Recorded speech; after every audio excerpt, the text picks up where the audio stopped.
నమస్తే, welcome to DTV. నేను మీ రిషి. ఈ రోజు వార్తల్లో అంశాలు చూద్దాం. బీఆర్ఎస్ పార్టీ అధ్యక్షుడు ఎన్నిక అక్టోబర్లో ఉంటుందని ఆ పార్టీ వర్కింగ్ ప్రెసిడెంట్ కేటీఆర్ వెల్లడించారు.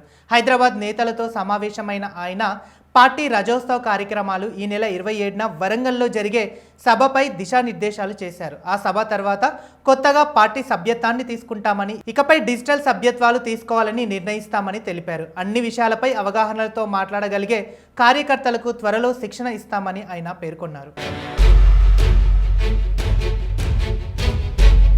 హైదరాబాద్ వనస్థలిపురంలో అక్రమ కట్టడాలను హైడ్రా తొలగించింది. ఇజ్లాపూర్లోని ఓ ఐస్ క్రీమ్ కంపెనీల రోడ్లను కబ్జా చేసి నిర్మాణాలు చేపట్టడంతో కాలనీవాసులు తీవ్ర ఇబ్బందులు పడ్డారు. వారి ఫిర్యాదులతో దర్యాప్తు చేసిన హైడ్రా అక్రమాలను జరిగినట్లు గుర్తించి కూల్చివేత చేపట్టింది. తమకు తిరిగి రోడ్లు విప్పించినందుకు హైడ్రా జిందాబాద్ అంటూ స్థానికులు నినాదాలు చేశారు.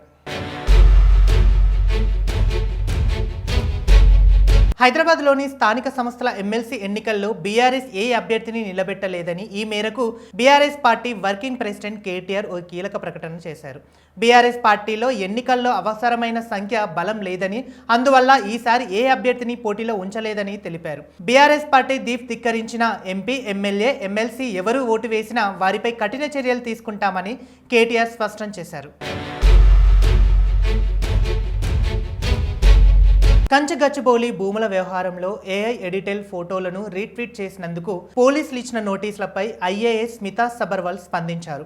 ఇవాళ పోలీసులకు తన స్టేట్మెంట్ ఇచ్చినట్లు ఆమె ట్వీట్ చేశారు. ఈ పోస్ట్ను షేర్ చేసిన 2000 మందిపై ఒకే విధమైన చర్యలుంటాయని, అలా చేయకపోతే కొంతమందినే టార్గెట్ చేసినట్లవుతుందని, అప్పుడు చట్టం ముందు అందరూ సమానులే అన్న సూత్రం రాజీ పడినట్లవుతుందని ఆమె రాసుకొచ్చారు.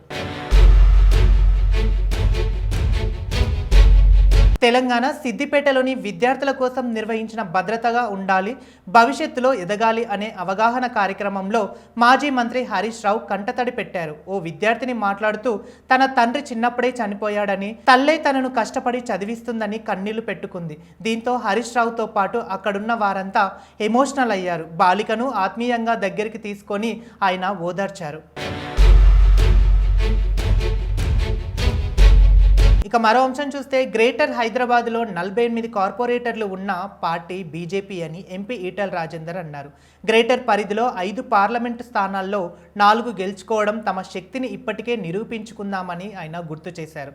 తెలంగాణలో 80 నుండి 90 సీట్లు గెలుచుకొని జెండా ఎగరేసే పార్టీ బీజేపీ అని ధీమా వ్యక్తం చేశారు. జీహెచ్ఎంసీ ప్రజలకు ఎల్లప్పుడూ పార్టీ అండగా ఉంటుందని ఈటెల రాజేందర్ పేర్కొన్నారు. ఇక మరో అంశం చూస్తే, ఎన్నికల సమయంలో కాంగ్రెస్ ఇచ్చిన తులం బంగారు హామీ ఇప్పట్లో అమలు కాకపోవచ్చని ఎమ్మెల్యే కూనంనేని సాంబశివరావు అన్నారు. ఉద్యోగులకు జీతాలు ఇవ్వడం కూడా ప్రభుత్వానికి కష్టంగా ఉందని వ్యాఖ్యానించారు.